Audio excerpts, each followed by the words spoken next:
Hello and welcome to another episode of the Menswear Style Podcast. I'm your host, Pete Brooker. Today I'm talking to Keith Taperell, the Vice President for Retail and Sales at Bravado at Universal Music Group.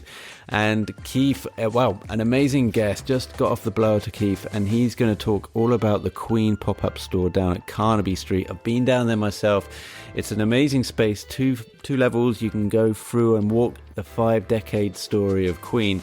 And I'm just going to bring Keith in now, and he's going to talk all about what the process is like setting up a store like that and what you can expect from your experience going into this pop-up. Here's Keith. Yeah, we opened the doors on September the 28th to much fanfare, and we'll open until first week of January. So it's there to celebrate a moment in time. It's there to celebrate 5 decades of Queen as a band. Wow. I had the pleasure of going down on opening day. The place is a wonderful space, as well as you can get some limited edition vinyls, some merchandise, but you can also explore some archive videos. Maybe you can just talk about the stepping stones. How did you get something like this off the ground? It's very much done as a collaborative effort with the band. I mean, we don't do anything in isolation. We are there to represent them, and we're there to make sure that we honour their heritage and their legacy. So we want to make sure they're an integral part in this. They have, complete overseeing everything that we do there. So we first have the conversations about wanting to do something like this. I mean, we did a prior one in 2018 with the launch of the Bohemian Rhapsody film. So we, based off of the success of that, we really wanted to look at this 5 decades of the band, and there's lots of other activity going on, of course, from music and events, but we wanted to have that kind of physical space, that space where we could showcase, where fans could come, they could be immersed in the world of Queen, and then we can offer them something as a kind of a piece to take home and keep, as it were, whether that's limited edition vinyl, which was an amazing success, or collaborations with other brands as well. And how has the limited edition vinyl gone for you as an incentive, or because this was exclusive for people to come in store and get in store, is that correct? Well, yes and no. What we did do, because obviously with the current climate, we know that there's a lot of people that wouldn't be able to travel to the store, whether actually able to or not feeling confident to. So we didn't want to make it exclusive. We wanted it to be as inclusive as possible. So we actually have a kind of micro site on the Queen online store for the pop-up. So when we did the limited edition vinyl, we had 1,000 units in total, but 500 were made available on the online store and 500 at the physical store. Okay. And it's the kind of best way that we looked at how we could offer that to make sure that as many people as possible would have a chance of purchasing one. And does everybody in the band have a say? How does it work? I mean, obviously they all have a say, but is there one person that's kind of the spokesperson or the spearhead, and the others kind of just go, "Yep, looks good to me, go for it"? They work still well as a band together and collaborate very well. So everything that we do goes through Queen management, and then from there they take it to both Brian May and Roger Taylor, so they both get to give feedback on it collectively, and then we work on their feedback and take it forward. This has been a huge success for you guys. I know the Rolling Stones one is still going, if I'm correct. And well, the Rolling Stones store is always set as a kind of boutique flagship and is set as a permanent store. So okay. that opened in September 2019. The Queen one is, as we say, it's a pop-up. It's right. A moment in time to celebrate, this year, their 5 decades of Queen. But could it not be extended? Due to the success, do you think that it could run on? Everything's possible. I would never discount anything. How things change in this industry, how things move forward. I never would want Bravado to stand still, and Queen are still, with all of their legacy, a performing band. They're still bringing out new music, both Brian and Roger with solo music. No one wants to kind of stop. So there's always opportunities to explore. There's nothing in there at the moment, but who knows what might come up in the future. And Keith, I'm curious to know what a day in the life is like for you, because there's so many different other bands and talent on the client list? I mean, you can't just be focused on Queen. I imagine that you have to spread yourself over all of the other talent on the portfolio, right? We have an embarrassment of riches at Bravado, helped by the fact that we're owned by Universal Music Group. So we are the brand and merchandising division of Universal. It doesn't mean that just because an artist is a Universal artist that they are working with Bravado. And in the same way, we also work with music artists and also non-music in the entertainment side. So a day in the life, when you ask people that question and they say, yeah, no day is the same, I'm going to be polite, but I'm going to call that, with the work that I do, literally no day is the same. You kind of wake up and you either, open the laptop in the home office or go into the office and you think you're going to work on this artist with this project or with this retailer, wherever it might be. And you could have 3, 4, 5 different emails or phone calls during the day, and your world is turned upside down. It's always turned upside down in a very positive, very interesting way. But it's definitely keeps you on your toes. And you do, we represent a lot of artists, and they're all equally as important. We have priorities, we have focuses, but we need to make sure that we're there to represent the whole roster that we have. And Keith, I imagine growing up, you must have been a fan of most of the talent on the books. I mean, you've got the likes of Pet Shop Boys. They were the first band that I ever saw live at Wembley Arena. You have the Beach Boys and Queen. Do you ever get starstruck when you kind of have to get on the phone and talk things and talk shop with these guys? I'd love to say I was that important. I get to speak to the artists, but we have a good team in London and also in 3 sites in the US of brand managers, and it's their role to be the conduit between Bravado, the artist management, and the artist. So they're the guys that do it. I don't get starstruck because I don't get to meet the stars. And maybe that's a good thing. Maybe I can be impartial and I can focus on what I need to do. And when you're in London, have you noticed on Carnaby Street that this is like the hive? In terms of where you want to be, Carnaby Street has to be like the hotspot, the nerve centre for bands, music, fashion, creativity. Are you happy that this is the place where you're at? Yeah, we work really well with Shaftesbury, the landlords there, and we've obviously worked with them in the past. We worked with them on the Rolling Stone store, and we worked with them on the Queen store. Carnaby has such a history, a legacy with music and fashion. It is kind of the first place that we look at, but the store has to be right. We need to make sure that we have a space that honours the project that we're doing. So with the Queen store, it's over 2 floors. We've themed it so there's 5 shopping shops within a store, each one representing a decade of Queen, so that we're providing something that is of interest. We're not just opening up a white space and putting some product in there and hoping people buy it. These days, you need to try much, much harder. So it's experiential. Yeah. So Carnaby's been great for that, and it's great to see the footfall come back as we progress throughout the year. I saw it in January. I was there this afternoon briefly as well, and it's so different. And you get to hear international voices as well. So it's not just UK tourists, and that's really positive sign. I was also in Camden afterwards, and again, that's a place that we've done some things in the past as well. And that's another place in London that has an amazing history with music. We look at all of these options, but it really has to be the space that is right for us in order for us to kind of represent the artists that we're working on. We definitely look at, what's the direction, what's the strategy, what's the activity that we're looking to do, and then take that first before that we kind of look at that end distribution.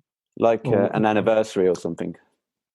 Yeah, there's so much rich history for a lot of artists that we do, and there's so many moments that the fans can probably tell us better about than we can ourselves, and we want to make sure that we're doing the due diligence with those, so we know when they're coming up, and when it is a momentous occasion, such as Queen's 5 decades. what do we want to do for that? So we definitely look at it that way. And then after we've got that kind of big picture that we want to aim for, what's the hook? What's the story? What's the interest? What about this? Are people are going to really kind of enjoy, love, and want to experience? Then we'll drill it down to the detail. Then we'll look at the location. Then we'll look at how much trading space do we need for this? What's the product mix? How often do we flow product in? Because we want people to be able to come back and, with the Queen store, we didn't just deliver everything on day one and then leave the doors open for the whole time. We've dropped different products and other elements, memorabilia into that store throughout, so that again we're trying to surprise and excite people when they come in. If they've come in once or if they've come in 10 times, the hope is they'll see something new and different. Yeah, that's interesting. And I certainly got that vibe when I came in the store, that it was a story that you're walking through. So it wasn't, like you say, just a space that you can just hang a load of merch on. You do take the journey, and much like you do when you go into a store and you have to kind of go around and then cash points at the end. You get to all the necessary stuff, and it tells you what you need to know along the journey. Yeah, how much of a say do you have in that? Complete. I mean, we worked with a design agency in Amsterdam with probably the best name in the industry, called the Thirsty Fisherman, and we worked on the concept with those guys, and we definitely looked at it through the lens and the eyes of the consumer. What do they want to get? We wanted to make sure that there was a journey in that store. And so you start, and there's a kind of focus area at the front of the store, and that can highlight new products. So, that does that exciting surprise when you walk in. Then you have a 70s area, 80s area, 90s area. Then when you go downstairs, you go to the noughties and the 10s. And you should, even though it's one store, in every separate section of those, you should get a different feeling. There should be a different product mix. There's different kind of store design that we've done. So we want people to walk the whole space. We didn't want to make it like an IKEA where you force people to walk the whole space and you have to go. Not that there's anything wrong with what the guys at IKEA are doing, but we wanted people to use it and explore. And we wanted to put, fun elements. Like downstairs, we have a pinball machine.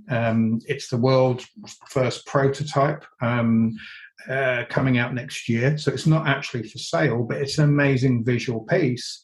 And that, when people go downstairs, it excites and surprises them, as well as the fact that they can go downstairs and buy a hand-signed Brian May guitar as well. Things like that, like, true fan memorabilia. And what are the odds of someone going down to the store, Keith, and maybe bumping into Roger Taylor or Brian May? You never know. You never know. I'm not a betting man, so I can't give you numbers on that, but you never know. Nice. Well, it seems like a model that would work not only in Carnaby Street, but could have huge international appeal, because you have a band like Queen. They're not just famous in London, right? So is there a plan or any kind of follow-on thoughts to have this as a franchise and open up more stores internationally? Yeah, unsurprisingly, through the Queen socials and kind of direct feedback that from the fans, there's definitely been requests out there to see how we can either take this on the road, as it were, or what we can do in other cities. I think I'd have to change my job title if we were going to take it on the road, because of the love for the band out there, and there's a fair few cities I'd need to get to. The Queen have a great following everywhere. They have an amazing following in Japan, and the guys there are also doing something for the Japanese market. We obviously have the Queen online store as well, so you can access it anywhere you are in the world. Again, I think it comes back to the earlier point. We're open to exploring and seeing what the potential is. I mean, it's great that we have this success, and we'd love to be able to emulate that, whether that's same space again or new cities, new experiences, whatever they might be. And is there anything in the pipeline? We mentioned Beach Boys earlier. You can probably sense where my music background's coming from. It's rock, it's classic, it's just a great eclectic mix that you got in your portfolio. But Paul Weller also stuck out to me as a huge influence to me, and he's very much a Brit, shall we say? He's he spawned definitely a is. mod movement. So, is there anything that we can do? Sorry, is there anything the great thing there is we've got the trilogy. So we've got from the Jam to the Style Council to Paul Weller, and obviously, he's also still recording, still putting new music out as well. It's one of those ones where there's a lot going on. There's always things going on, but I can't really divulge any details. What I will say is I know that next year, for a music fan, for a live event, an activity fan, next year is just going to be amazing. We know already, there's so many events that are being planned throughout the year. Especially kind of UK seems to be this kind of hub, and people have been starved. I mean, yes, events are opening now, but the kind of amount of events next year is going to be huge. And are you worried about the music industry at the moment? I mean, I've heard a story, 1 in 3 people in the music industry have lost their jobs over the last 3 or 4 years with what's going on with retail and pandemic, etc. How kind of close are you to this in terms of how worried you are about it? I mean, obviously, it's a concern, and not just in the music industry, but also, in all walks of life. And there's a huge impact on people. I can only kind of talk through what I see at Bravado and what I see at Universal Music. And I know both internally for, the people that are employed by Universal Music Group, they've been amazing employers, and they've really looked after their staff. And I also know externally that there's been, projects put in place also to support people that aren't full-time on the books of Universal as well. So there's definitely an understanding and a need to kind of support and give back where possible. Okay. And so people can still go down. The flagship store is open until the end of January, did you mean? Looking at January the 9th as being the last day of trading. So there's still a good 4+ weeks left to go. Opportunities still there. We've got some amazing stuff in there. We've done an incredible collaboration with Champion Athletic. Obviously, Freddie wore Champion, so there's a real good synergy and a link there. We've got and they've done a great job from the design on the product there. We've just put in some product with a very kind of cool, I don't know if I could call him up and coming, I think he's already there, London jeweler called Johnny Hoxton. We've done a Q silver pendant and a Queen gold ring that are available to pre-order, but you can only do that in the store. So there's all these elements, and that's something that only came in a week or so ago. So there's enough good stuff to get there and have a look. Are there any of the archives from Champion Athletic, as from the original stuff that you wore? No archives from Champion, but what we have that's just gone into the store is we have some handwritten lyrics that we've put up downstairs as a kind of exhibition piece. So for a Queen fan to see these lyrics, in physical in the store is an amazing opportunity. And very shortly, we'll have another piece of memorabilia that I can't reveal at the moment. But, like I say, we're always pushing more out. It's got to be the vinyl of Highlander. That's what I'm going to guess, like the original print. They had that is the best store in movie history is Highlander. I don't care what anyone says. If only we were that lucky. Great film. Oh, amazing. Even though Sean Connery's Portuguese accent leaves something to be desired, it's still a great film with obviously a great soundtrack as well. Oh my God. Yeah, I don't know if he was asked to do a Portuguese accent. I think he just said, there's no point. Everybody knows I'm Sean Connery. He's Sean Connery. He can get away with it. Yeah. No, listen, if anyone hasn't seen Highlander, I mean, that film's got to be about 30 years old. That's something for you kids out there. Along with all the great music. If you love Queen, you'll love Highlander. And you'll be open like Christmas Day, Boxing Day, in case people are listening to this. And we won't be open Christmas Day. We need to all have a break on that day. We won't be open Christmas Day and New Year's Day, but we'll be open all other days. Awesome. And people can get down and see the wonderful stuff that's going on down there. Keith, thanks so much for taking time out and talking to us about the store and all the other talent. Please come back on when other projects that you can talk about come to light. Be very pleased to. Thank you very much for having me.